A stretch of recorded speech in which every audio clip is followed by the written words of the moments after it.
श्री राम जय राम जय जय राम। श्री राम जय राम जय जय राम। श्री राम जय राम जय जय राम। श्री राम जय राम जय जय राम। श्री राम जय राम जय जय राम। தங்களின் சிந்தையில் தாம் உருகி, தங்களின் சிந்தையில் தாம் உருகி, தன்கடல் மேனியாம் வாடுகிறார், தன்கடல் மேனியாம் வாடுகிறார். உணவும் உறக்கமும் அற்றுயிரான, உணவும் உறக்கமும் அற்றுயிரான உந்தன் திருநாமம் கூவுகிறார், உந்தன் திருநாமம் கூவுகிறார். ஸ்ரீராம் ஜெய ராம் जय जय राम। श्री राम जय राम जय जय राम। श्री राम जय राम जय जय राम। श्री राम जय राम जय जय राम। श्री राम जय राम जय जय राम। यथा सुनयनं वल्गो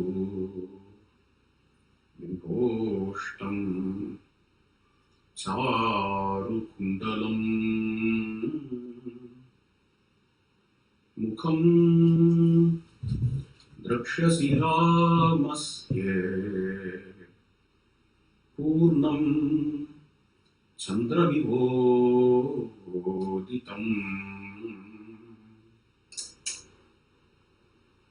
விரைவாய் ராம சந்திரனின் திருமுக மண்டலம் தரிசிப்பி, விரைவாய் ராம சந்திரனின் திருமுக மண்டலம் தரிசிப்பி. திரை போல் துயரம் நீங்கிவிடும், திரை போல் துயரம் நீங்கிவிடும். திருவே சபதம் செய்துரைத்தே, திருவே சபதம் செய்துரைத்தேன். ஸ்ரீராம் ஜெய ராம் ஜய ஜய ராம்। श्री राम जय राम जय जय राम। श्री राम जय राम जय जय राम। श्री राम जय राम जय जय राम।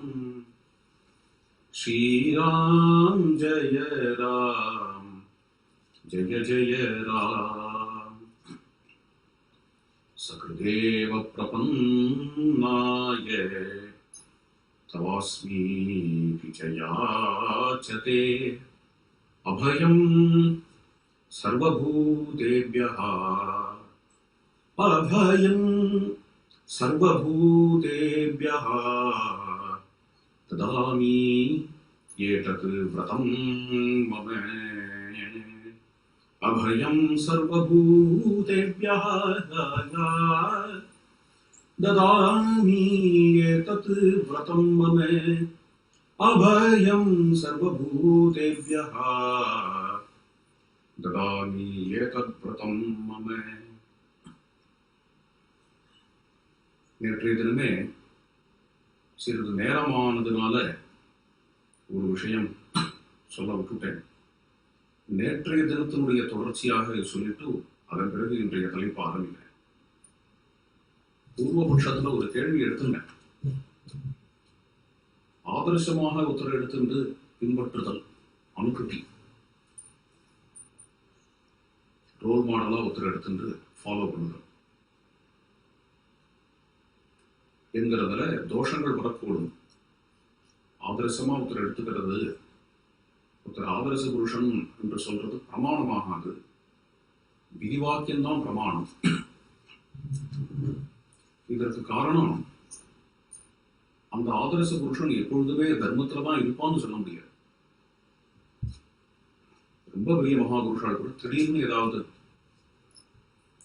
வரம்ப மீறி, தர்மத்தை மீறி ஏதாவது செய்து விடுவார். சரி, அப்படிதான் செய்யணுமாக்கும் நினைச்சிருந்து அதை நாம் பின்பற்றி விட்டால் நமக்கு வீழ்ச்சி ஏற்படலாம். அதனால அவர்கள் அந்த பாபத்தை ஜீர்ணிச்சு கொள்ளலாம், அல்லது அவர்களுக்குமே வீழ்ச்சி ஏற்படலாம், அந்த ஒரு விஷயத்தினால வீழ்ச்சி ஏற்படலாம் என்றெல்லாம் ஆகலாம். அதனால என்னைக்குமே ஒரு ரோல் மாடலை வச்சுட்டு அவர் செய்யறது தான் தர்மம் என்று நினைத்து கொண்டு அதை பின்பற்றுதல் என்கிறது உச்சிதமாக ஆகுது. சாஸ்திரமே ஏதாவது ரோல் மாடல்ஸை பற்றி சொன்னாலும் கூட சாஸ்திரம் எதை விதிக்கிறதோ அதை தான் நாம் செய்யணும் என்கிறது ஒரு விஷயம். இது பூர்வபட்சமாக எடுத்துக்கொள்வோம்.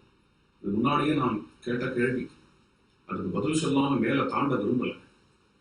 பதில் என்ன என்றால் அதுவும் வேதத்திலேயே இருக்கு, விதிவாக்கியத்திலேயே இருக்குது. தைத்திரிய சாக்கையில வரக்கூடிய விஷயம், குருகுலவாசம் முடிஞ்சு சிஷ்யன் கிளம்பும் பொழுது சமாவர்த்தனம். அந்த சமயத்தில் ஆச்சாரியன் சிஷ்யனுக்கு பல விதி வாக்கியங்களை கொடுக்கிறார், நிஷேத வாக்கியங்களையும் கொடுக்கிறார். வேதமனுச்சாச்சாரியோந்தே வாசினமனு சாஸ்தி சத்தியம் வத தர்மம் சர என்று ஆரம்பம். வேதமனுச்ச ஆச்சாரிய அந்தேவாசினம் அனுசாஸ்தி.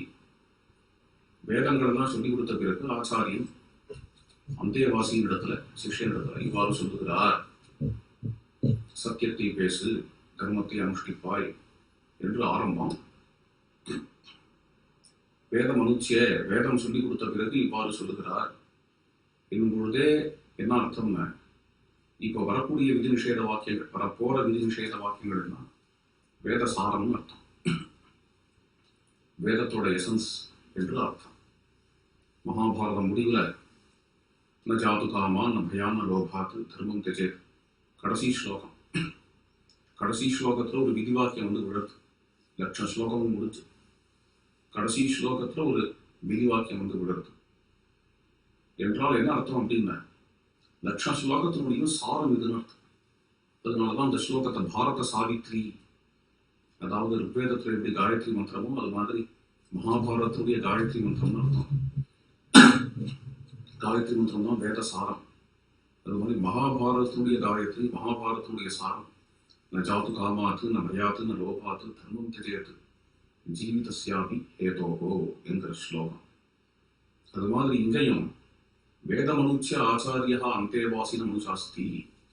ஆச்சாரியின் சிஷ்யனுக்கு வேதங்கள் எல்லாம் சொல்லி கொடுத்த பிறகு சில விதிகளையும் சில நிஷேதங்களையும் சொல்லுகிறார் என்று ஆரம்பிச்சு ஒரு செய்ய அழகா அந்த சாரம் ரொம்ப மாதృதேவோ பவ, பித்ருதேவோ பவ, அதிதி ஆச்சாரிய தேவோ பவ, அதிதி தேவோ பவ, யானி அனவத்தியானி கர்மாணி தானி சேவிதவ்யானி நோயிதராணி. யானி அனவத்தியானி கர்மாணி, எவையவை குற்றமற்ற காரியங்களோ, பெரியவர்களால் அருவருக்கப்படாத காரியங்களோ, அருவருக்கத்தகாத காரியங்களோ, அப்படிப்பட்ட காரியங்களை செய்வாயாக. நோ இத்தராணி, மற்றவைகளை செய்யாதே. அடுத்த வார்த்தை அதுதான் வரேன். என்னென்ன? யாம் யஸ்மாகம் சுச்சரிதானி தானி துவயோபாஸ்யானி நோயிதராணி.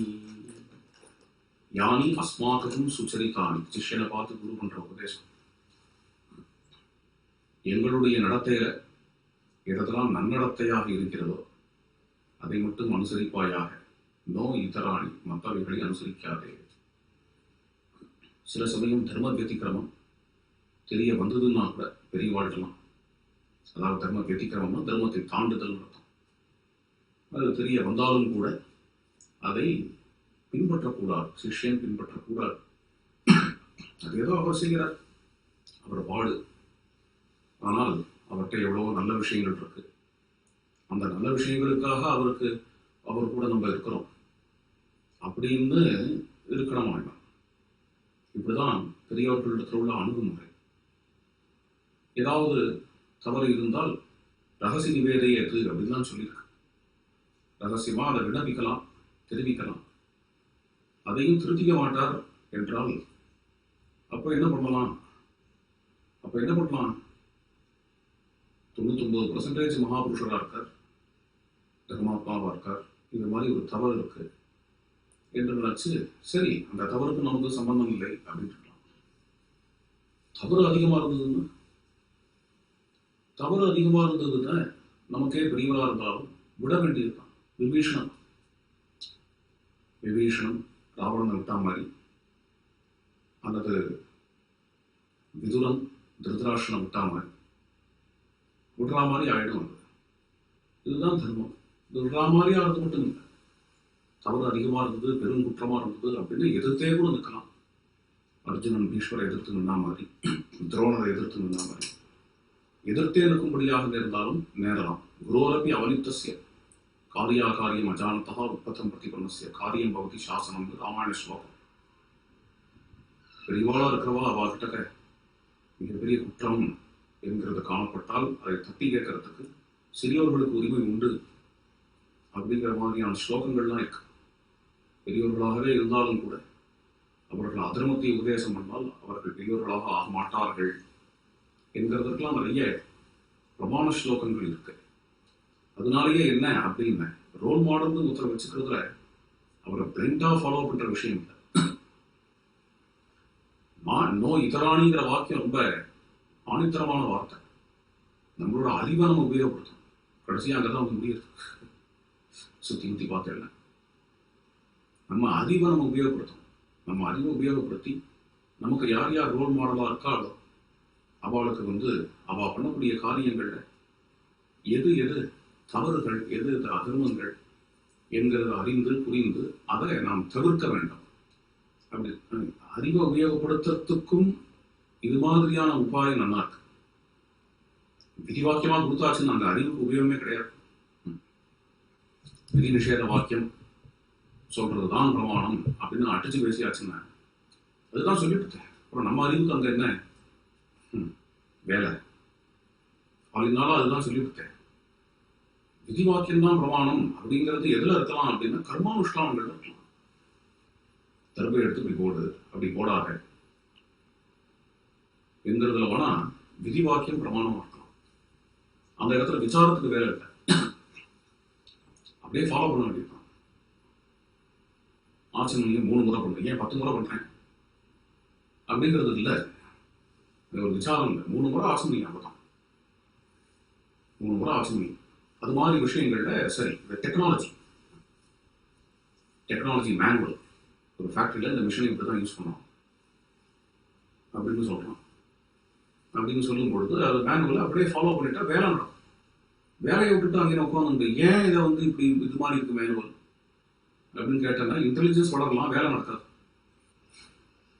இப்போதைக்கு வேலை நடக்கணும் அப்படின்னு அந்த ஒர்க்கர் வந்திருக்கான். அவங்க கிட்ட டெக்னாலஜி மேனுவல் கொடுத்து இது மாதிரி தான் அந்த மிஷினை உபயோகப்படுத்தலாம், இது மாதிரி உபயோகப்படுத்தக்கூடாது, டூஸ் அண்ட் டோன்ட்ஸ். இது ஒரு விதமான தர்மம். எது என்ன கர்மானுஷ்டானங்கள். உபஸ்தானம் போது எழுந்துருக்கணும், சந்தியானந்தத்தில் உபஸ்தானம் போது எனக்கு எழுந்து உட்காந்துட்டே பண்றேனே, எழுந்திருக்க சோம்பேறித்தனமா இருக்கு அப்படின்னு கேட்கறான். அப்படின்னா காரியத்துக்கு உதவாதான். உபஸ்தானம் எழுந்திருக்கணும்.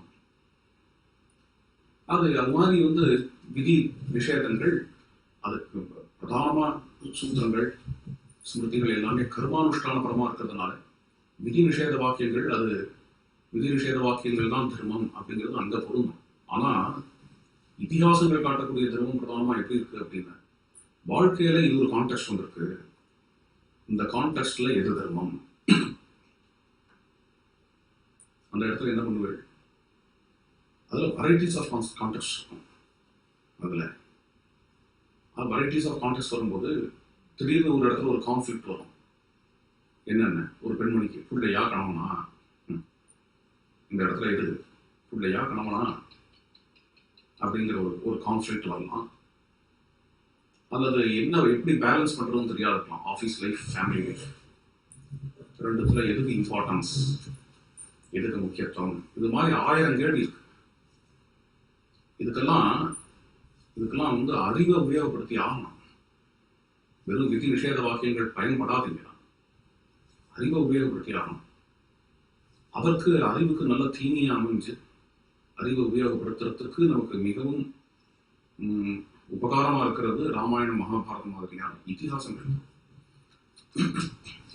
தான். கர்மானுஷ்டான விஷயமா விதி நிஷேத வாக்கியம் போதுமே. கர்மானுஷ்டானமும் யாரோ சில பேர்கள் தான் செய்யறவா உலகத்தில். அதனால அவளுக்கு சொந்தமான கிரந்தமாக அந்த கிரந்தங்கள் இருந்தா போதும். மொத்தவா தெரிஞ்சுட்டு என்ன பண்ண போற? கர்மானுஷ்டானங்கள் யார் பண்றாளோ அவளுக்கு சொந்தம் தான் சௌத சூத்திரங்கள். மற்றவா எவ்வளவு சௌத சூத்திரத்தை கற்றுண்டாலும் அவளுக்கு அதுல இருந்து பிரயோஜனம் இருக்காது. சௌத சூத்திரம் கத்துட்டா அது அவனே அந்த கர்மாவை பண்ணியாகணும். அல்லது பண்ணியாகணும், அது பண்ணி வைக்கணும். அப்போதான் அது உபயோகம். ஆனால் ராமாயண மகாபாரதத்தில் உள்ள தர்மங்கள் எப்படிப்பட்டது என்று பார்த்தால் அவன் லைஃப் அது சைனாக்காரனா கூட இருக்கலாம், ஜப்பான்காரனா கூட இருக்கலாம், ஏஷியாவே இல்லாத இருக்கலாம். அவன் லைஃப்லேயும் மனைவி உண்டு, மக்கள் உண்டு, கணவன் உண்டு, அப்பா அம்மா உண்டு, தாத்தா பாட்டி உண்டு, சமூகம் உண்டு. அதுல தர்மத்தை எப்படி கடைபிடிக்கணும் அப்படிங்கிற கான்டெக்ட்லாம் வரும்பொழுது வெறும் விதி நிஷேத வாக்கியங்கள் போதுமானதாக இருக்காது.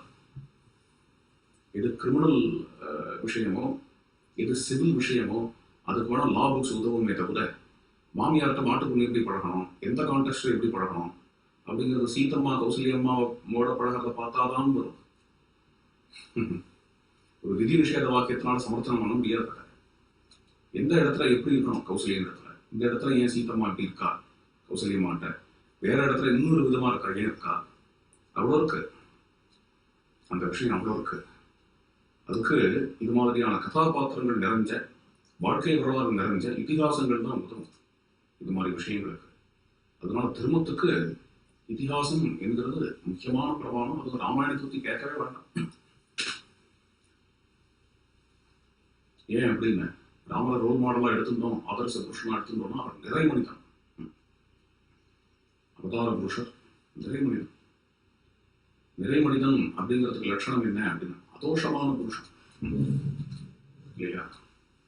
அதனால என்னங்க, நிர்பயமா அவர் அனுசரிக்கலாம், நிர்பயமா அவர் அனுசரிக்கலாம். அவரை நம்மளோட ரோல் மாடல் அப்படின்னு சொல்லிக்கிறதுல ஒன்றும் தப்பே இல்லை. அதில் நாம் பெருமைப்பட வேண்டியவர்கள். எவ்வளோ தோஷம் உடைய மனுஷால ரோல் மாடலாக வச்சுட்டு இருக்கா உலகத்தில் என்னும் பொழுது இப்பேற்பட்ட பிரபுவை நாம் ரோல் மாடலாக வச்சுக்கிறது என்கிறது ரொம்ப உயர்ந்த விஷயம். இதோட நேற்றைய தலைப்பு முடிஞ்சது. ஆதர்ச புருஷனாக ராமர் எடுத்துக்கிறதோ, ஆதர்ச காவியமாக ராமாயணத்தை எடுத்துக்கிறதோ தவறு இல்லை. அப்போ ராமருக்கு பிடிச்ச மாதிரி வாழறதுன்னு என்ன அப்படின்னு, பிடிச்ச மாதிரி வாழறது என்னங்கிறத ராமர் உலகத்துல பிறந்து செய்து காட்டிவிட்டார். அதை நாம் பின்பற்ற வேண்டியது தான்ங்கிறது முடியும். அடுத்தது சகிருதேவ பிரபன்னாய வரைக்கும் வந்தோம். அடுத்தது தவாஸ்மி என்கிற சொல்ல இன்னைக்கு ஆரம்பிக்கிறோம். தவாஸ்மி யாச்சதே என்கிற சொல், அதுக்கு அர்த்தம் பார்க்கணும். இதுல ஒரு அழகான விஷயத்தை சுவாமி பெரியாச்சான் பிள்ளை கொண்டு வரார். தவாஸ்மி யாச்சதேங்கிறதுக்கு பலவேறு விதமான வியாக்கியானங்கள் செய்கிறார். ஒவ்வொன்றையா பார்த்துட்டு வருவோம். ஈஸ்வர விஷயீகாரத்துக்கு சகிருத்து ஒரு கால் அமையும், ஆவர்த்திக்கிறது உபாய வைபவத்தால் வந்த ரஸ்யத்தையாலே என்று இது ஆரம்பம்.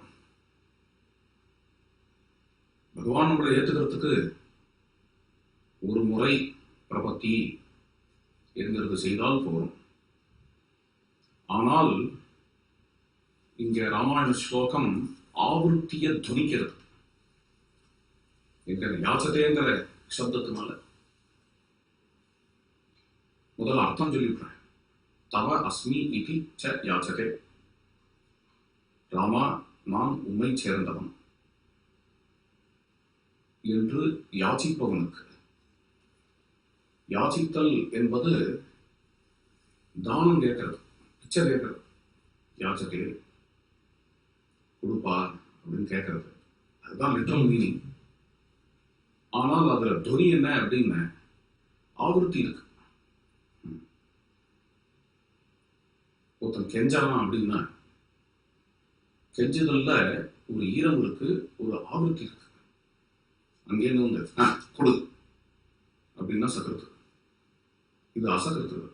கொடுப்பா, கொடை கொடை, அதுதான் யாச்சதே அப்படிங்கிறது. அதனால இங்க ஆவருத்தின்னு எடுத்துக்கிறார். இந்த யாச்சதைங்கிறத வந்து ஆவருத்தின்னு எடுத்துட்டோம்னா அப்போ இங்க ஒரு விரோதாபாசம் வருது. விரோதாபாசம் அப்படின்னா என்னன்னு புரியும் நினைக்கிறேன். அது ஒரு அலங்காரம். விரோதம் என்றால் கான்ட்ரடிக்ஷன்.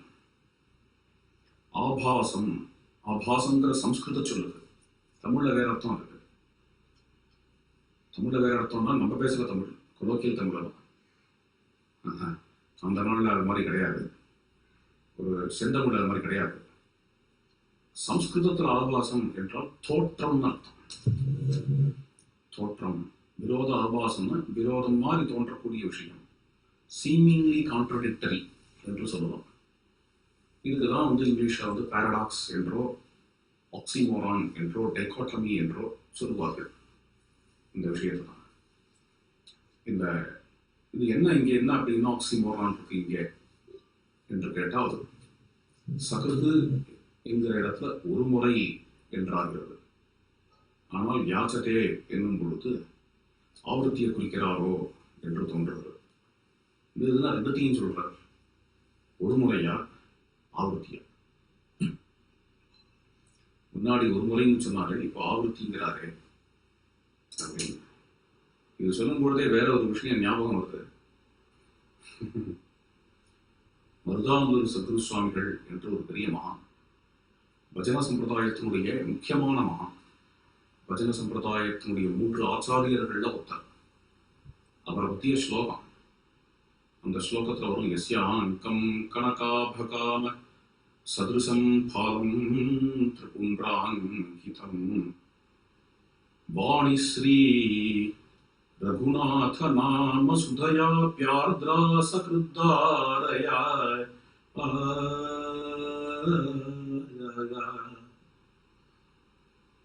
வாணி, அவருடைய வாக்கு எப்பொழுதுமே ரகுநாத நாம சுதையினால, சுதைனா அமிர்தம், ரகுநாதனுடைய நாமமாகிய அமிர்தத்தினால அது அலங்கரிக்கப்பட்டிருக்கு. அந்த இடத்துல வரும் சகிருத்தாரையா அப்படின்னு. சகிருத்தாரையான்னு அர்த்தமா அசகிருத்தாரையான்னு எடுத்துக்கிறதா? சகிருத்து என்ன ஜபம் வந்து அசகிருத்து பண்றது, ராமநாம ஜபம் அசகிருத்து பண்றது. அசகிருத்து பண்ற மாதிரி இருக்கே தவிர ஆனா அது சகிருத்தா இருக்கு. ஏன்னா அதுல தாரம் இருக்கிறதுனால, அந்த தாரம் இருக்கிறதுனால அது வந்து சகிருத்தா இருக்கு. அசகிருத்து தான் உபாசனையில பிராதானியம் அப்படின்னு சூத்திரம். ஆவருத்தி அசகிருத்து உபதேசாத்து அப்படின்னு வாக்கியம். அது என்னென்ன ஜபமா இருக்கட்டும், எந்த உபாசனையா இருக்கட்டும், தியானமா இருக்கட்டும், ரொம்ப பிரதானமான விஷயம் என்னென்ன, ரீகலெக்ஷன். அது ரொம்ப பிரதானமான விஷயம். ஸ்மிருதி. ஸ்மிருதினா என்ன? திருப்பி திருப்பி திருப்பி திருப்பி கொண்டு வருது, உருவேற்றுறது, ஸ்புடம் போடுறதுன்னு பேர். மந்திரத்தை ஸ்புடம் பண்ணுதல் என்று சொல்லுவார். இந்த மந்திரத்தை திருப்பி திருப்பி திருப்பி திருப்பி திருப்பி ஆவர்த்தி பண்ண பண்ண பண்ண பண்ண பண்ண அதோட சக்தி, அதோட வைபவம் ஜாஸ்தி. எவ்வளோக்குள்ளோ மந்திரம் உள்ள இருக்கோ அவ்வளோக்குள்ளோ பொதுவாக வைதிகாலுக்கு பவர் ஜாஸ்தி. அது மந்திர சித்தி. மந்திரத்தை உள்ள உண்மை இறக்கி இருக்கிறவாளுக்கு அவள் வாக் பலித்தம் ஏற்படும். அவள் சொல்றதெல்லாம் பலிக்கும். மற்றவா அவள் சாபத்துக்கு பயப்படுவா. இதெல்லாம் மூட நம்பிக்கை இல்லை.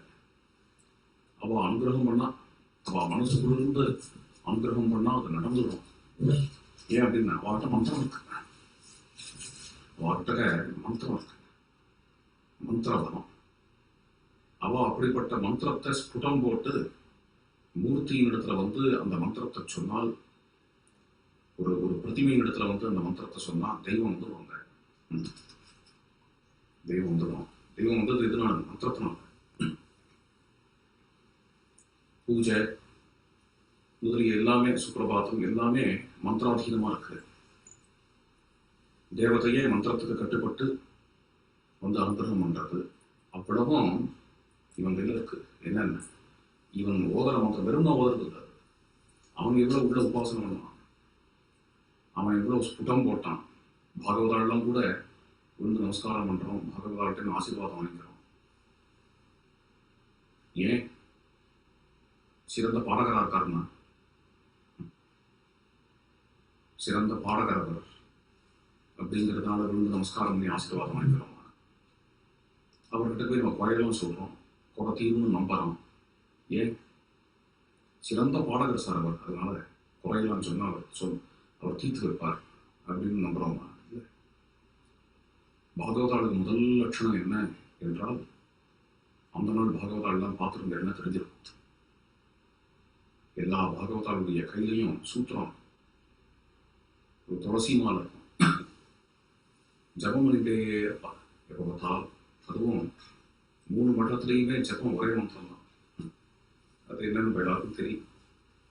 நம்ம எல்லாரும் வாங்கிட்டு தானே அது ராமநாமம். ராமநாமம் தான் 3 மட்டங்கள்லையும் ஜபம். பிரேமிக சம்பிரதாயத்திலையும் ராமநாமம் தான். பிரத்யேகமாக சில பேர்களுக்கு சில இஷ்ட தெய்வத்துக்காக சில மந்திரங்கள் எடுத்து வைப்பார். அது ரொம்ப ரேர். பொதுவாக பார்த்தேன்னா ராமநாம உபதேசம் தான். பஜன சம்பிரதாயம்னாலே ராமநாம உபதேசம் தான் பொதுவாக. அது மாதிரியா இந்த ராமநாமத்தை அதை வந்து அனவரத்தமும் ஜபம் பண்றவாளோ பாகவதால் இருக்கிறதுனால அவா வந்து நம்ம ஆத்துல ஒரு சீதா கல்யாணம் பண்ணா, அவா வந்து நம்ம ஆத்துல வந்து ஒரு திவிநாம சங்கீர்த்தனம் பண்ணா, அதனால நம்ம குறை தீரும். நம்ம ஆத்துல ஏதோ ஒரு கஷ்டம், யாருக்கோ வியாதி, அந்த குறை தீரணும்னா அவா வந்து பண்ணணும். அவளை ஆராதிக்கணும். 4 நாளைக்கு ஆத்துல வச்சு அவளை விசேஷமா ஆராதிச்சோம் என்றால் குறை தீரும். ஏன்? பாடகனா இருக்காருங்கிறதுக்காக இல்லை, அவரிடத்துல ஜபம் இருக்கு. அப்படி ஜபம் உடையவர் அப்பேற்பட்ட ராமநாமத்தை தன்னுடைய ஹிருதயத்துல நிஷ்டையா உடைய பரம பாகவதர். பிரதிதினமும் பாகவத வாழ்க்கையை சுப்பிரபாதம் ரோசம் வாழ்ற பாகவதர். அவர் நம்ம மாத்துக்கு வந்து ஒரு சீதா கல்யாணம் பண்ணி வச்சார், தரங்கம் பாடினார். நம்ம மாத்துக்கு வந்து புரந்தரதாசர் கீர்த்தனை எல்லாம் பாடினார் என்றால் லௌகிகன் என்ன நினைப்பான், சாமானியன் என்ன நினைப்பாங்க? குறையெல்லாம் தீரும். பாகவதால் தான் என்ன நினைப்பாங்க? நம்ம ஆகும் பாவனமா, நம்ம வீடு பாவனமாச்சு, நமக்கு வந்து சித்தசுத்திக்கு இது ஹேத்துவாகுது, பகவான் பிரீத்தி அடைஞ்சு விட்டான் அப்படின்னு நினைப்பாங்க. எல்லாம் எங்க இருக்கு அப்படின்னா அது வந்து அவாழ்டத்துல உள்ள நாமால இருக்கு. வைதிகாலம் அப்படிதான். அவாழ்டத்துல உள்ள மந்திரத்துல இருக்கு, மந்திர சித்தி. அந்த மந்திர சித்தி எவ்வளவு கூட வளர்றதோ, மந்திர சித்தி வளர வளர வசிஷ்டரா கூட ஆயிடலாம். வசிஷ்டோ ஜபதாம்பரகான் தான் வசிஷ்டர் பேருங்க. மந்திர சித்தி வளர வளர வசிஷ்டரா கூட ஆயிடலாம். கர்த்தும் அகர்த்தும் அன்னிதா கர்த்தும் சக்தி வந்துடும் மந்திர சித்தினால். ஏன் இவ்வளவு சொல்றேன் அப்படின்னா, அப்போ என்ன சகிருத்து அசகிருத்துக்கு ஒரு ஒரு உபாசனை என்று எடுத்துக்கொண்டால் அந்த உபாசனையில ஆவருத்திக்கு அசகிருத்து உபதேசா. அசகிருத்து தான் அந்த உபாசனை அப்படிங்கிறது நடக்கும். பொதுவாக சொல்றேன். ஏன் அப்படின்னா அது வந்து தாரை, அந்த ஹிருதயத்துல வந்து அப்படியே எப்படி கங்கா பிரவாகம் வருதோ அது மாதிரி வரணும் அப்படின்னு. அது மாதிரி இங்கேயும் ராமச்சந்திர பிரபு தவாஸ்மி யாச்சதே அப்படின்னு விதிக்கிறாரே. தவாஸ்மி விதிக்கல, தபாஸ்மின்னு யாச்சிக்கிறவனுக்கு என்று அர்த்தம். தபாஸ்மி அப்படிங்கிற இங்க இங்க ஆவர்த்தியை சொல்றார் யாச்சத்தைங்கிறதுனால. சகிருத்துங்கிற பதத்தையும் போட்டிருக்கார். போடும் பொழுது இந்த ஒரு டைகாட்டம் இருக்கே இங்க, இதை எப்படி நம்ம சால்வ் பண்றது? இதுக்கு தீர்வு என்ன? இதுக்கு தீர்வு என்ன என்னும் பொழுதுதான் அந்த ஸ்லோகத்தை சொன்னேனே, அதோட தாரையாங்கிற சப்தத்தினால அதை புரிஞ்சுக்கணும். தாரையாங்கிற சப்தம் இருக்கிறதுனால அங்க பொதுவாக அசகிருத்துன்னு எடுத்துக்கலாம், சகிருத்துன்னு எடுத்துக்கலாம். அசகிருத்து அப்படிங்கிறது ஏன் அப்படின்னா, தொடர்ச்சியா ராமநாமம் வாக்குல இருக்கிறது. ராம ராம ராம ராம அசகிருத்தானே. தாரையாங்கிற சொல்லி இருக்கிறதுனால அப்படியே ராம ராம ராமன் இருந்தாலும் அது ஒரே தாரையாக இருக்கிறதுனால அது சகிருத்து தான் அப்படின்னு அங்க நிர்ணயம் ஆகுது. அது மாதிரிதான் கூட இதையும் பார்க்கணும், இந்த இடத்துலையும் பார்க்கணும். அங்க பெரியவாசாமியுடைய பங்கியை இன்னைக்கு படிச்சுடுறேன், நாளைக்கு தொடர்ந்து அர்த்தம் பார்க்கலாம். ஈஸ்வர விஷயீகாரத்துக்கு ஒரு கால் அமையும் சகிருத்து. ஈஸ்வரன் நம்மளை ஏற்றுக்கிறதுக்கு ஒரு முறை பிரபத்தி செய்தால் போரும். ஆனால் ஆவர்த்திக்கிறது. ஆவர்த்தி என்கிறது ஏன் வருதுன்னு, உபாய வைபவத்தால் வந்த ரசியத்தையாலே. அது ஆவர்த்திங்கிறது ஏன் வருதுங்க, அது அவ்வளோ ரசமாக இருக்கிறதுனால. இது நம்ம ராமரை சேர்ந்தவா என்கிற அனுபவமே அவ்வளவு ரசமாக இருக்கிறதுனால, அது சாதனம் இல்லை, அது காலக்ஷேபம். ஆவர்த்திங்கிறது இங்க சாதனம் இல்லை, காலக்ஷேபம். அப்படி ஒரு ரசம் அதுல இருக்கிறதுனால அதை ஆவர்த்தித்து கொண்டு இருக்கிறோம். அது என்ன ரசம் என்கிறத நாளைய தினம் காணலாம். லோகா சமஸ்தா சுகினோ பவந்து யதஹ அப்யுதய விஸ்ரேயஸ சித்திஹி சதர்மஹ வேதாः பிரமாணம் தர்மஸ்ய தர்மோ ரக்ஷதி ரக்ஷிதः ராமோ விக்கிரஹவான் தர்மः ராமோபாசனேன தர்மவ்ருத்திः ராமா தவாஸ்மி வாழ்க்கையே ராமனாகும் ராமனே வாழ்வுமாகும் ராமனே வாழ்வு தன்னே வாழ்க்கையே ராமன் தன்னே ராமனின் ராஜ்யம் தேவ சாம்ராஜ்யம்